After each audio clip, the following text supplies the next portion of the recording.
As always, I'm asking you please to share this video or any other videos on my channel that you enjoy.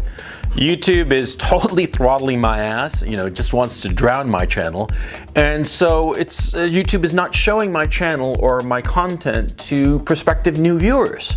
And so I'm asking you please, if you enjoy my content, share it with your friends, your family, or anybody you think might get something out of it. It doesn't matter if they're a close friend or not, they could be just a casual acquaintance. But if you figure that my content can help them, please, I implore you to share it. Just send them a link. That would be of enormous help to me, okay? Okay, thank you so much. And now let me get into the video. It's about dating an NPC.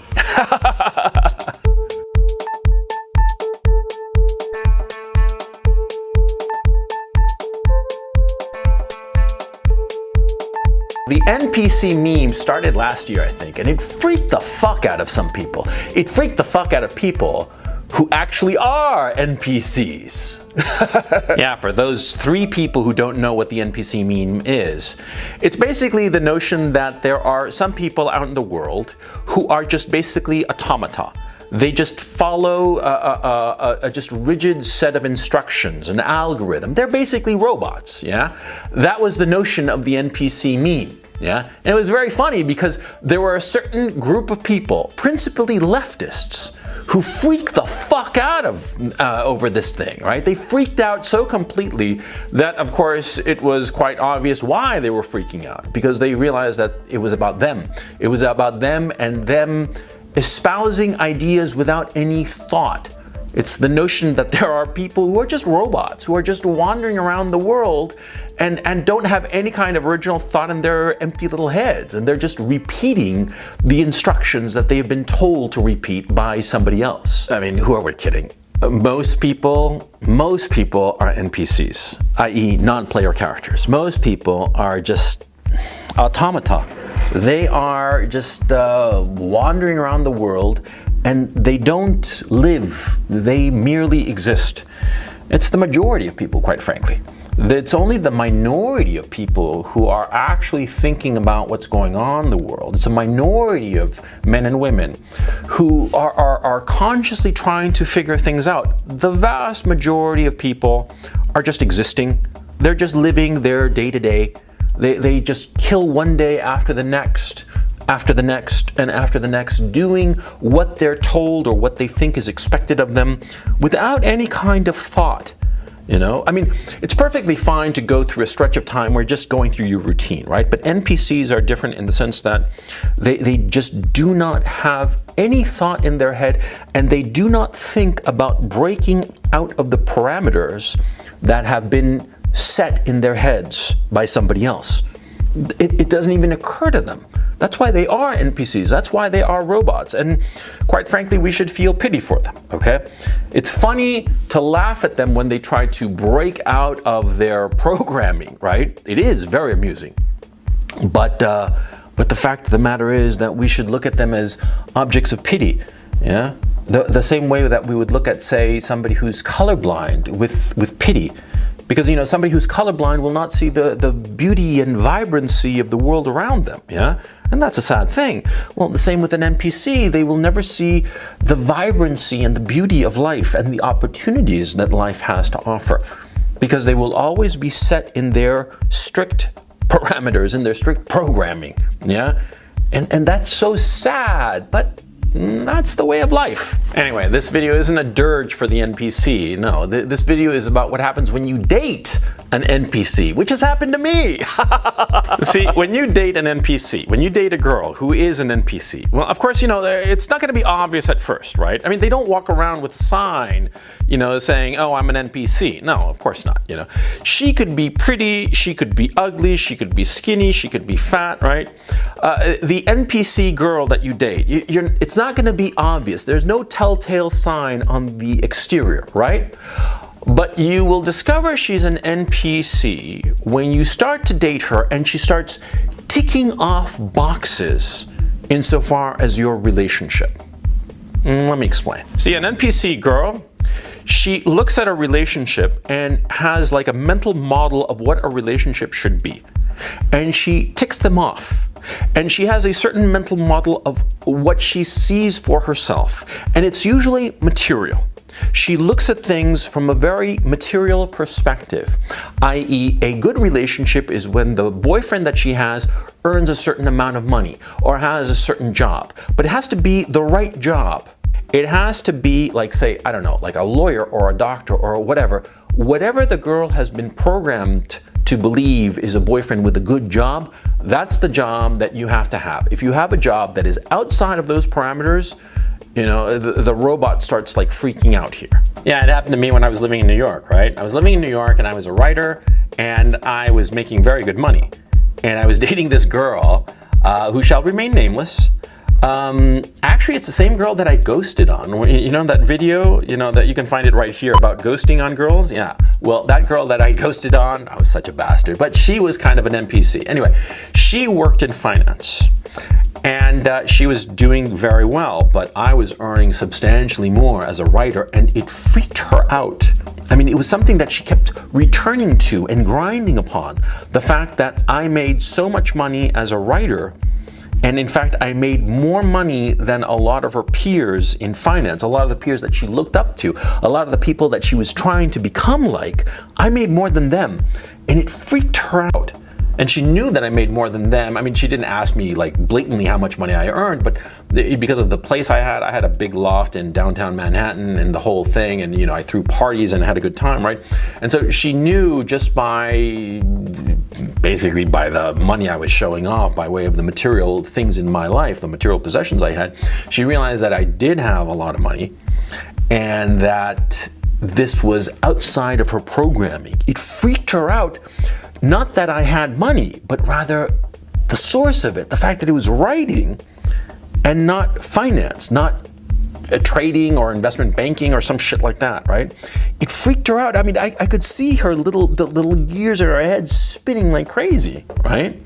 Yeah. Another thing about NPC girls is that, see, they require material possessions as signifiers that you're in a relationship. For instance, you have to move in together, then you have to get a place together, and it has to be the right kind of place in the right kind of location or suburb or neighborhood or what have you. I mean, you see, it's very strict. That's the telltale sign, the strictness.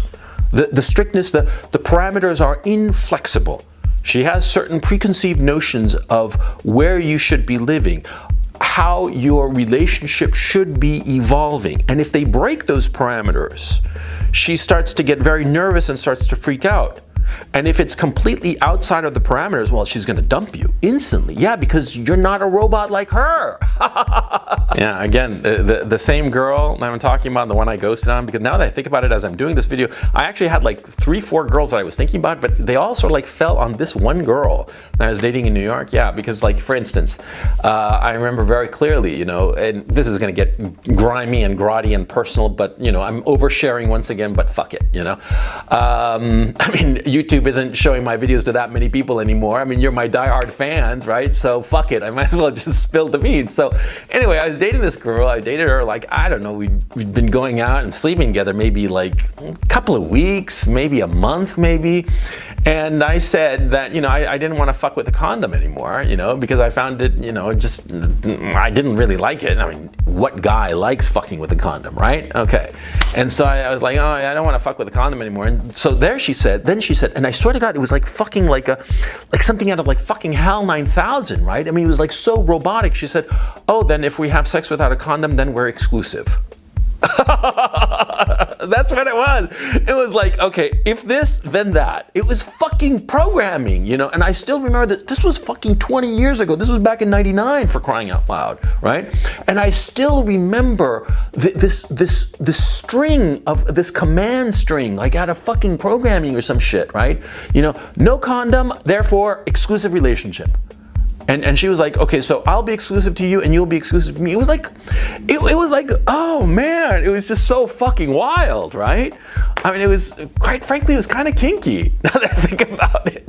Yeah, it's kind of kinky when you're fucking a robot. Yeah, that's the thing about dating an NPC, man. They're fucking robots, right?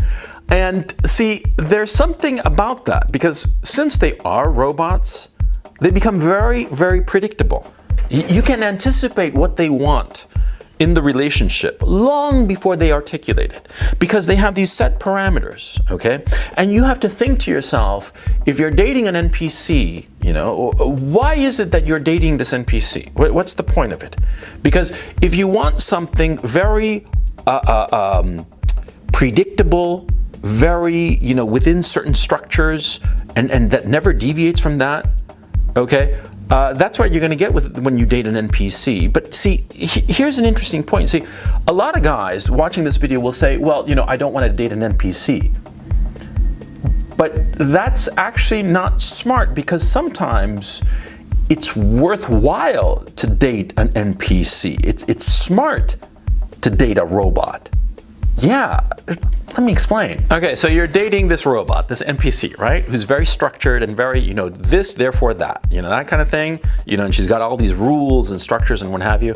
Now, this could be very good for you, especially if you're in a point in your life where you're rather disorganized. Or, more to the point, if you are a man who sort of like is a little bit all over the place. An NPC girlfriend can organize you, can put you into a structure. Now, you might resist the structure, but if you're smart and you realize, you know yourself enough to realize that you are kind of like all over the place. You are not an NPC, but rather you are a PC. You are a player character. You go out in the world and you interact with the world, and you allow that world to influence you, and you try to influence that world right back, right? If you are that kind of guy, it might actually be smart for you to be dating an NPC. And here's something that might blow your mind. It might be smart to have a family with an NPC. Yeah, because an NPC is going to be incredibly predictable. Yeah, and you might say to me, well, you know, coach, you're saying basically, you know, you want me to marry a robot. Well, yeah, you know, I mean, you know, she's a flesh and blood woman, right? And, you know, if she's attractive enough and she's an NPC, she'll be a very good mother and produce beautiful children, right? And she'll be very predictable. You'll be able to anticipate her needs long before she's even able to articulate them. You see? And this kind of predictability with the woman in your life is actually beneficial for a certain kind of guy, especially a guy who's got a lot on his plate insofar as his job and his interaction in the world, his career, his business, what have you. I mean, if you have a very complex life and a life where you have a lot of things going, you know, being with an NPC, being with somebody that predictable, might actually be the solution to a lot of your problems. See, you can't think like an NPC. Because an NPC would say, oh no, I would never date an NPC. But a smart man thinks to himself, well, what would be beneficial for me long term? Okay? I mean, of course, short term, medium term, and long term, but you see what I'm saying? An NPC would never date consciously another NPC. Okay? They might not realize that they're dating an NPC, but you see the point I'm saying, right?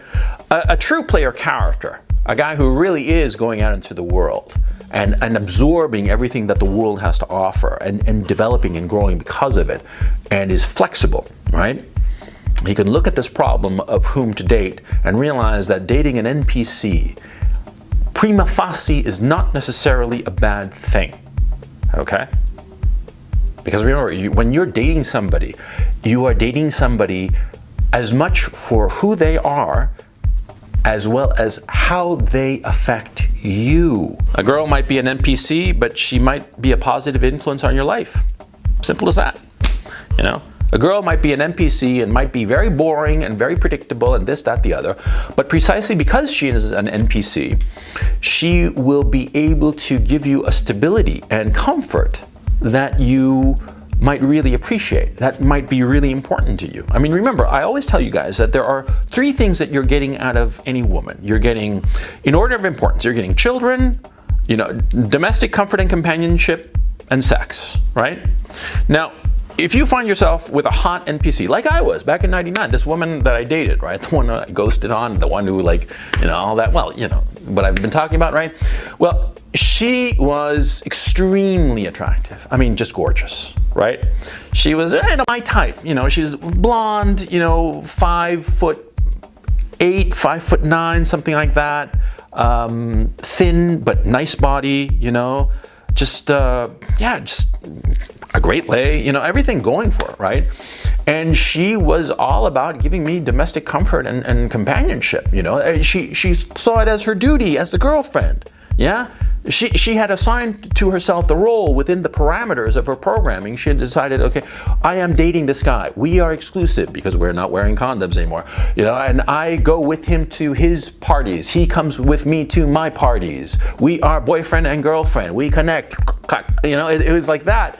And, well, you know, I followed her life after we broke up, you know, on Facebook and whatnot. And she's one of those people who splatters everything on social media about the life that she's living and what have you.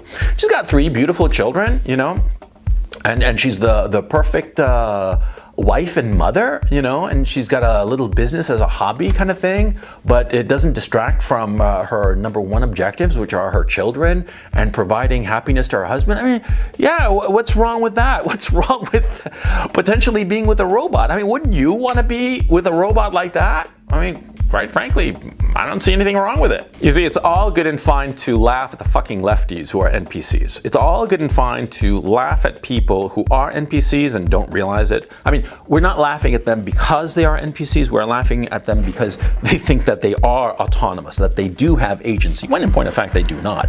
They are just responding to their programming. You know, they're just, you know, going through the programming, the lines of code that have been inputted into their little heads, right? And whenever they try to deviate from that code self-consciously, acting as if they truly were autonomous, that's when we find them funny. But if they're just going about their business, okay, and not being, you know, not getting uppity, you know, not trying to rise above their station as robots, right? They're perfectly fine. And they're perfectly fine, and more to the point, insofar as your life is concerned. And not just dating, by the way, but like in your business and what have you, your career. See, you come across an NPC and you don't belittle them automatically. Because sometimes an NPC person who, as I said before, is a majority of the people out in the world, right? Well, you find yourself with an NPC at, say, your business, your job, right? And that's the kind of person that you want. They're going to be predictable, and they're going to fulfill their programming, and they're going to do exactly what they are told, yeah? And a lot of times, you know, these NPCs are flexible enough that if something unforeseen arises, but is within the parameters of their programming, they'll be able to, you know, solve your problem in your business or career or whatever. You see what I'm saying? And the same with a girl, okay? Don't think that just because she's an NPC, you have to reject her. Don't think that she's just a weekend lay. No, no, no. You have to find value in everything and everyone. That's something that, how could I put it? You know, sometimes you have to, it's all good and fine to mock NPCs. It's fine, and I understand why. A lot of it has to do with insecurities of guys who are not NPCs. The fact that they feel very isolated and alone, and so they want to laugh at somebody who's like a fucking robot, a fucking automaton, but who does not have these feelings that perhaps men like you and I do have, okay? We are not following programming. On the contrary, we're making up our programming as we go along, right? And so sometimes we look at NPCs with a little bit of contempt, but it's really because we kind of like envy their security. We kind of like envy the fact that they have this clear, neat structure that's provided to them by their programming, right? And that often blinds us to the fact that an NPC can be very useful. Useful in your life, useful in your business, useful in all kinds of ways, like a very dependable tool, yeah? And if you decide that you want to have a woman in your life who's very predictable, who's very easy to manage because her input points are very clear, and all you have to do is provide her with X, Y, Z input, and she'll be happy, right? Well, then you have to think to yourself, well, is this smart to build a family with this woman? Because maybe it is. I mean, you think to yourself romantically, and sometimes rather foolishly, that it would be great to have a woman who has her own thoughts and her own ideas, that her own woman, you know, she's her own woman who will, like, you know, be my complement, and we will have this adventure through life. Yeah, it sounds great, but a lot of these girls are fucking crazy. Yeah, or a lot of these girls, they since they are not predictable, they wind up becoming a fucking headache for you. Yeah, I've dated girls who are not NPCs. Yeah, and they were a lot of fun until they weren't fun, until their objectives diverged from my own objectives, until all of a sudden their unpredictability, because that's what we're talking about here. We're talking about unpredictable women. We got to a point where with the unpredictable woman that all of a sudden, she veered way off course of where I was going. And I'm like, holy shit, she's like way over there. And I don't want to go over there. I want to go on the path that I'm going. You see what I'm saying? So this is a long-winded way of saying, do not knock an NPC girl just because she's an NPC. Recognize what is useful to you, what you need as a man, and then make up your mind.